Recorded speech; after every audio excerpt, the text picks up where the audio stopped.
Hello everybody, welcome back to the Unbeatable Energy drumming channel. I'm Steve Rivers and this is in the third in the Classic Djembe Accompaniment pattern series. And in this video I'm going to be looking at a Kuku Djembe pattern. Now, using that term Kuku is being loosely applied here simply because I need to give this pattern a name, but true Kuku, if you really want to hear true Kuku, you need to see if you can have a look at this, have a listen to this CD here, which is Mamady Keita and the Wassolon CD. I think this was probably the first one that he did. And basically the original Kuku is quite a fast rhythm. Actually, Kuku, the way they sort of play and call it Kuku these days is quite fast, but it comes from originally from the Bela region in Guinea-Conakry, and it never actually had dunduns. They tended to have, for a bass part, they had a deep djembe bass, but it was pretty much all djembes. So what I'm going to do is I'm going to show you the Kuku, which is, I think, mostly the style played broadly, but I'm also going to show you some nuances and also show you the way I was taught it when I first came across it back in 1996, 1997. And I think really the way I was doing it in terms of the coordination probably lent itself much more to much fast sort of ballet styles of playing the pattern. Okay, so basically here is Kuku. I'll give you a call, so just give it some context to come in.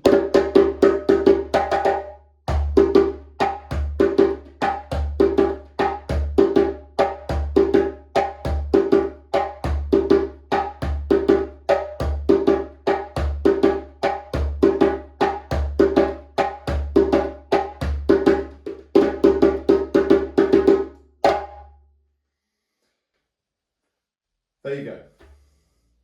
That's the Kuku pattern. And the first thing I want to look at is actually what I think is the most essential part of that pattern. I think if we're going to pick out a skeleton bit, this is what it is. It's the bit which basically goes.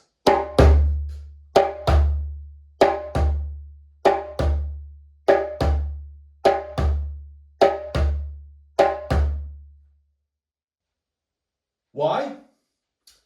Because I think about what the function of a kind of pattern like this is.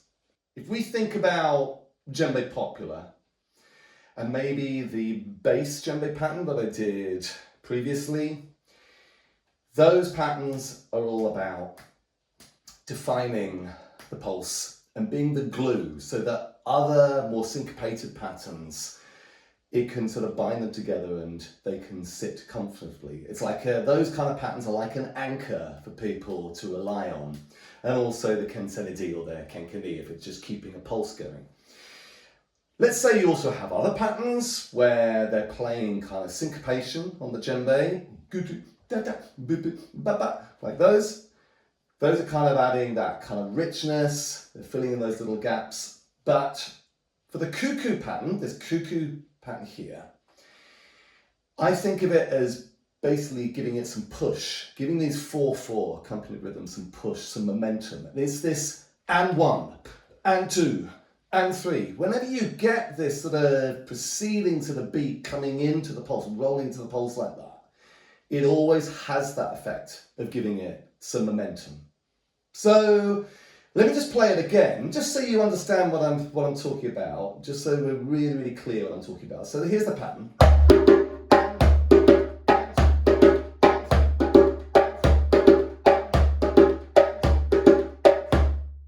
Get the idea? Dun-dun, ba-boom, ba-boom, ba-boom. Give you also, maybe as a sort of parallel to this, is if you look at some of the Senegalese Saba drumming, the Wolof drumming, and the classic Saba rhythm, the mbalax, you'll also have that same effect with the rhythms where we have this sort of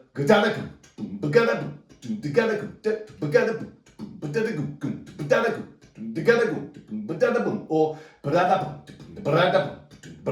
they put that slight kind of like, what do you call it, sort of flammy effect into it, which Sabbath players would know and they play it so well. I used to do it years ago, but I can't play it these days. So it's really similar. This sort of rolling into the pulse is what really has the effect with these rhythms. It just gives it this sort of, this push, this momentum. But there's also that sort of balance between that going on there, that tension of this kind of like wanting to push forward, and some of the other ones like the Djembe popular, which are trying to still stabilize it at the time.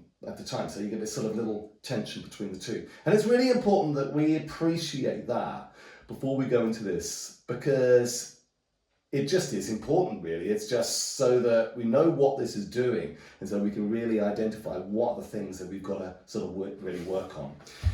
So the next thing is, I'm going to put the click track on now. And what I'm going to do is we're going to just have a look at that skeleton.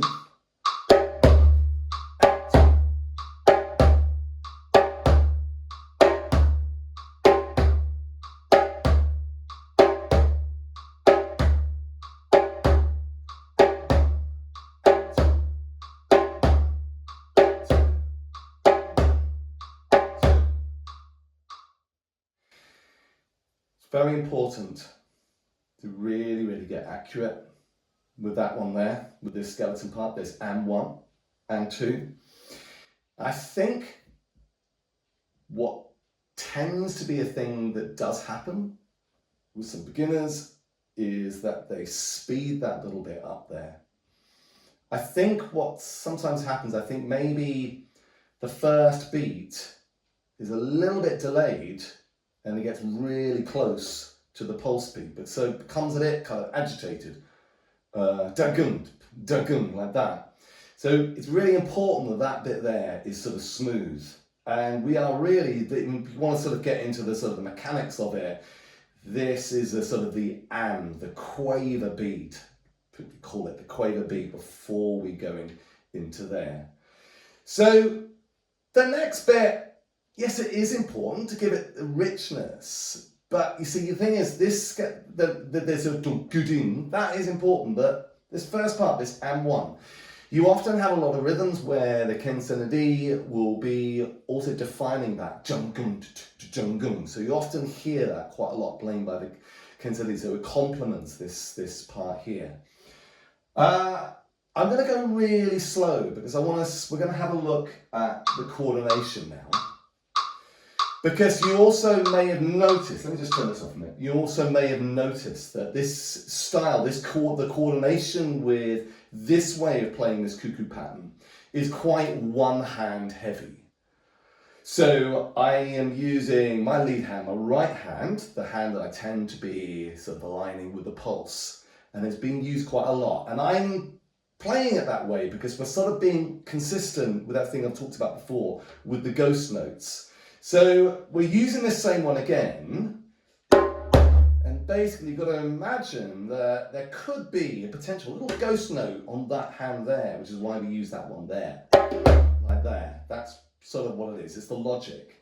But it doesn't necessarily mean you have to play it like that, because when you get faster, obviously because you're quite one hand heavy, problems develop, fatigue problems. But let's just stick with this for the minute. And let me just put the click track on again.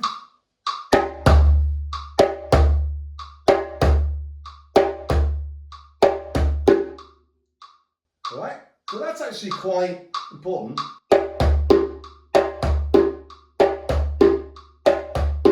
Like that. Sounding a bit like a sort of a ska thing, is it? Because of that little offbeat there, the first. So we're going to do that just for a short while, but then we're going to just sort of develop that tone, just very short.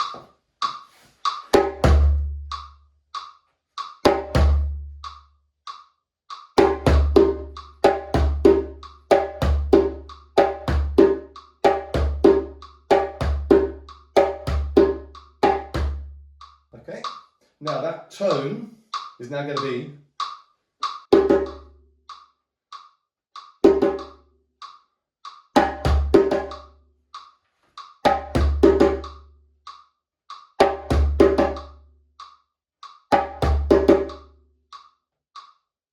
You see? So let's just break it up again. We had this, first of all, we had.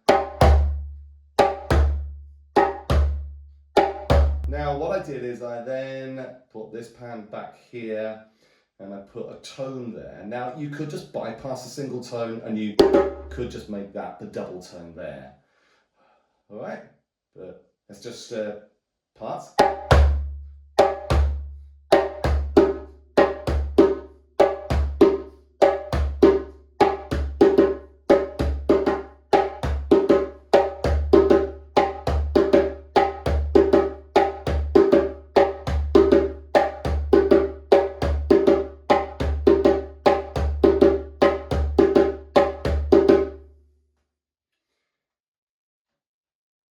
What we're going to do now is I'm actually going to now slow down the click track, and we're going to do that much slower. Let's go to about, let's try 85.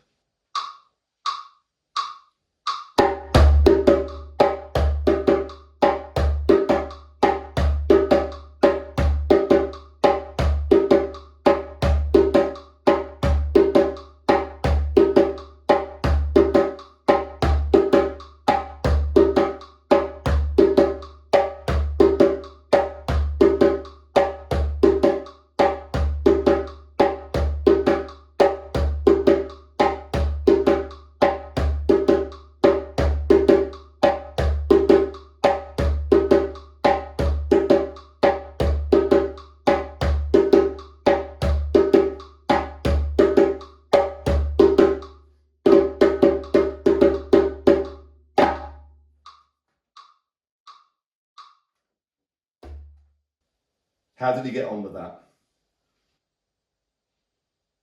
Is the pace okay?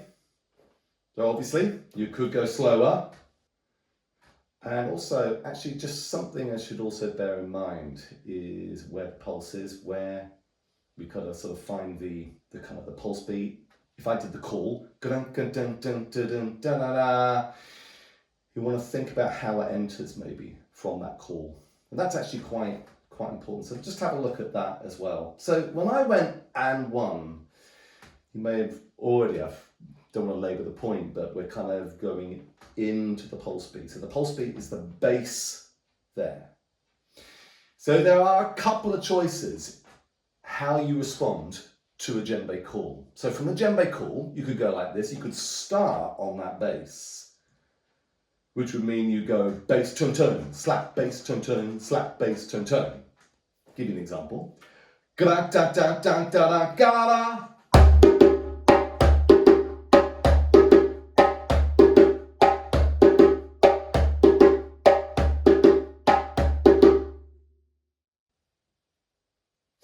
All right.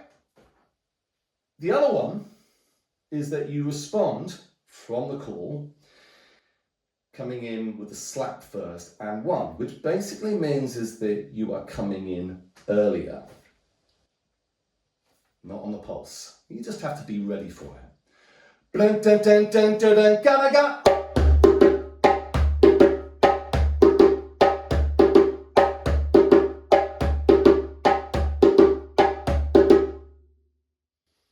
It's a very small thing that, but it's very, very important that we really get that, just so that we don't end up doing something like this.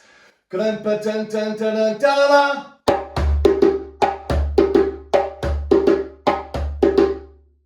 that. I love the way, just a tiny little thing, it just completely transforms that rhythm. Just by the fact that now the slap is on the pulse. I mean, look, let's just hear that. This is correct.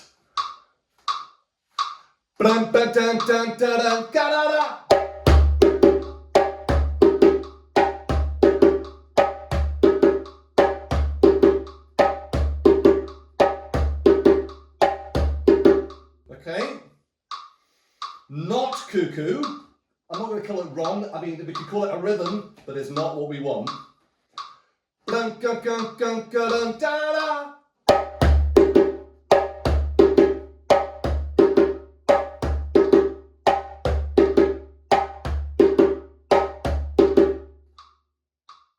You see what I mean? So there you go.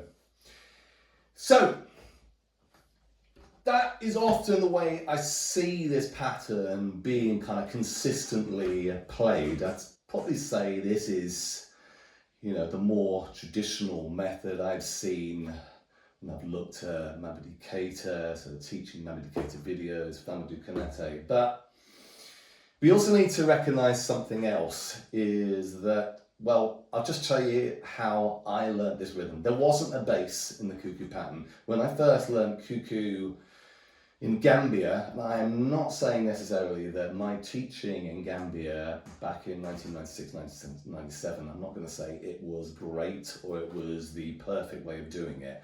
I was with really good musicians, but these were musicians who'd come from Conakry, come to the tourist areas of Gambia, and they tend to be sort of fast-tracked. And so, yeah, there were certain little inconsistencies with some of the things that they did, but they were basically teaching me to play it like this.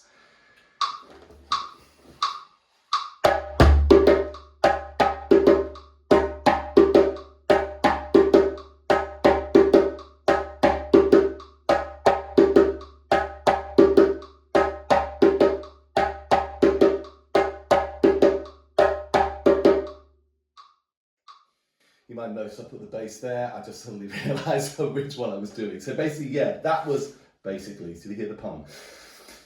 Never mind.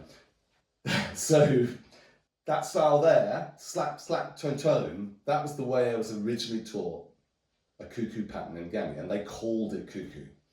Now, the thing to sort of recognise is that it was a ballet troupe that were teaching me, so they were doing their kind of African ballet performances in the evenings at all the hotels. And they were going, like all ballet, they were going super, super fast. Now, I've actually talked a bit about some of the nuances of Djembe popular, and my experience recently in Abidjan, which is also, they often play super, super fast there in Ivory Coast, is I saw the sort of nuances of coordination, and a lot with it was simply because of the speed that they're going. If you are going really, really, really fast, good luck doing it with this original one-hand heavyweight. That actually doesn't even go near how fast they're going. They're going much faster. Like that. And you go in at that speed, you're probably wanting to find something more balanced with your hands, which is alternate. And that is, I think, really why I was being shown it. And they weren't really even bothering with the bass because they didn't really want to have the effort of having to reach in there, even if it was a small reach in like that. So they were keeping it everything local, and it was just basically fast.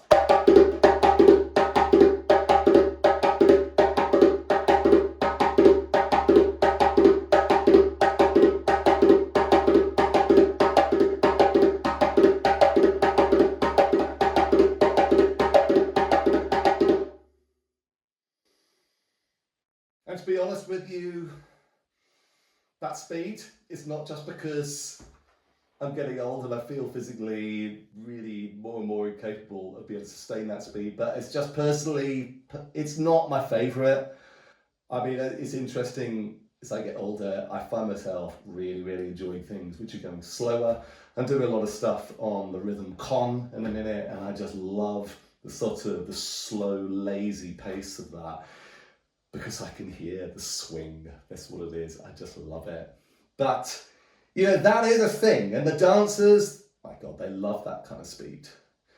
So if you want to just sort of clarify what that is, it's basically you're starting with the left hand. You still got the pulse on the right hand, but basically the left does the tone. So it simply is alternate, starting with the non-lead hand. So same speed.